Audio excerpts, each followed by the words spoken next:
Hi everyone, this is Miss McIntosh. So I decided to let you guys know what I look like today. Hope you all had a wonderful Easter. Let's start off with that. Hope you all had a wonderful Easter, safe and everything. So this week we will be doing how to apologize. Last week we did how to forgive, and I could imagine how that went with you. Now, I remember when I was teaching this how to apologize some semesters ago, I had a student who was getting angry by the moment. She was getting angrier and angrier. And you could actually see from her body language that she was pissed. Listen, I said, girl, what's going on? She said, miss, you're talking shit. Forgive me for the French. I was like, well, what's that about? She said, miss, so I must forgive my child father for what he did to me? Yes. What you should have gained from last week's session is that forgiveness is not for the other person. Forgiveness in itself is for you, is for yourself. As I tell my students, you're too cute for that. To be stressing out yourself. Unforgiveness is like a cancer waiting to eat in your insides. It serves no purpose because you grieving, you're vexed, you're angry, and we did anger some sessions before. And the person who you are holding a grudge against or resentment towards is enjoying their life. Tell me what sense that makes.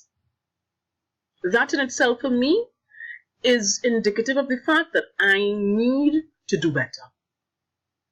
So that was last week's session, and I could get into that some more, but let's move on to how to apologize. So I don't know about you, but I can't stand when people say, well, hard luck day, or sorry nah. There's just something to shut me up, and I really can't stand that. Trust me. It upsets me. It irks me. I can't deal with it.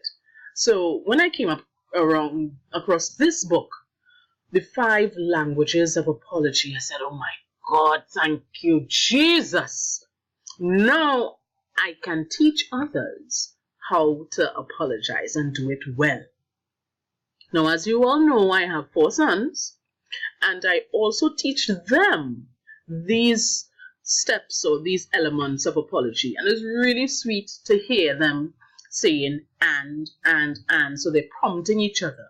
So you're saying the first thing, I'm sorry for what? So you need to apologize for something. What are you apologizing for? You're not just saying you're sorry and just leave that right there, right? So let's move on to see what we could possibly talk about or how we could learn how to apologize. So apologizing. How do you feel when someone violates your trust or does something to hurt you? We feel upset, angry, depressed, betrayed. Yeah? This being wronged forms a barrier between the person and relationships are fractured. Because, you can't trust this person. Yeah?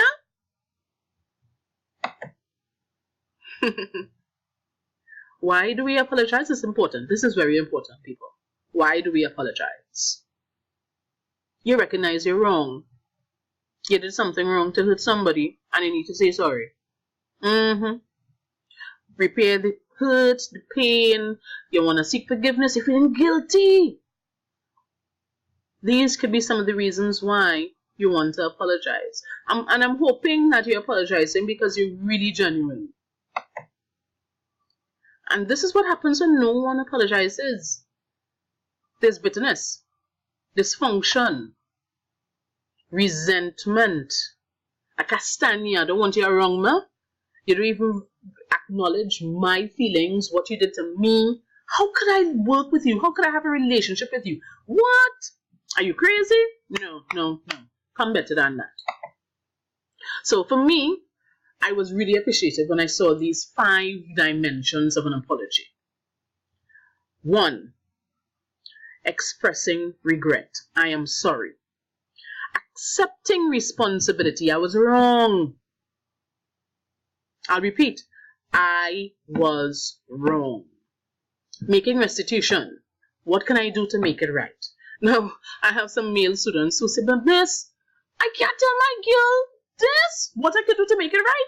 She will go on and on and on, 5 million and one thing she want me to do. Miss. Come na man.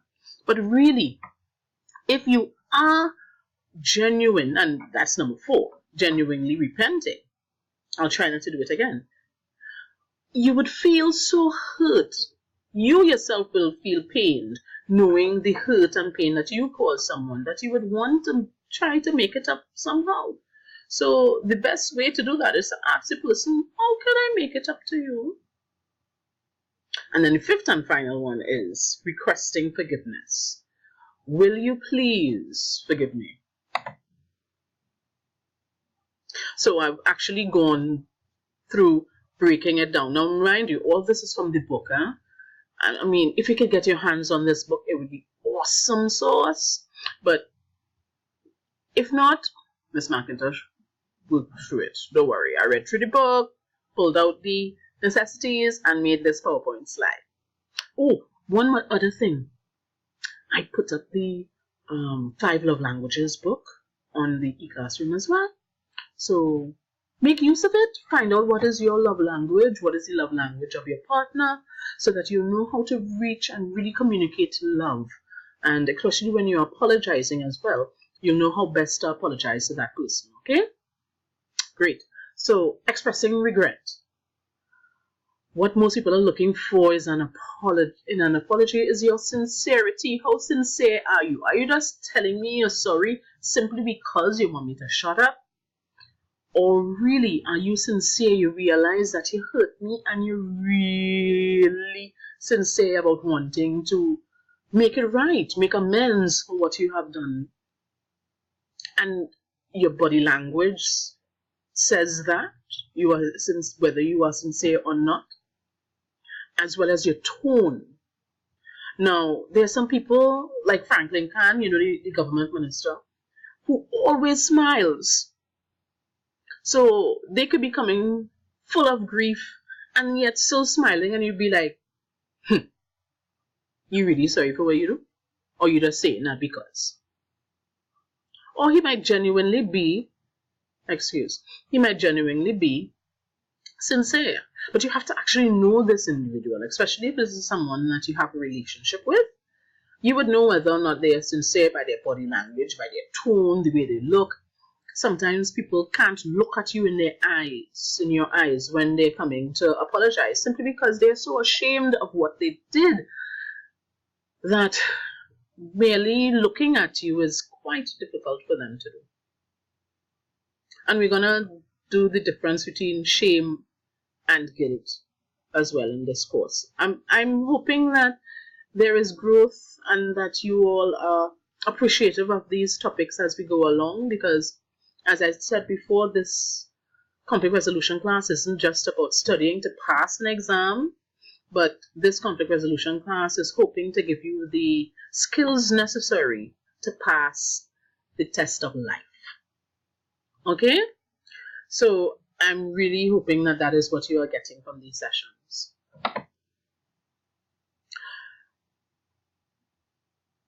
Oopsies. I should have gone back. Nice. I went too fast there, sorry. Yes, so expressing regret. They say avoid saying but. When you say that, it tends to blame the victim. I'm sorry for slapping you down, but you should not tell me that. I name man, where you telling me that for? Or, I's your girl, where you coming to tell me that for? You're wrong and strong. But I'm sorry, Come now, man. So you're trying to say that this person has so much power over you that they influenced your behavior. So if you didn't do that, then I would not do that. You understand? So you're trying to say you are totally affected by, or this person has total control and you are just mindless that this stage. So that's what happens.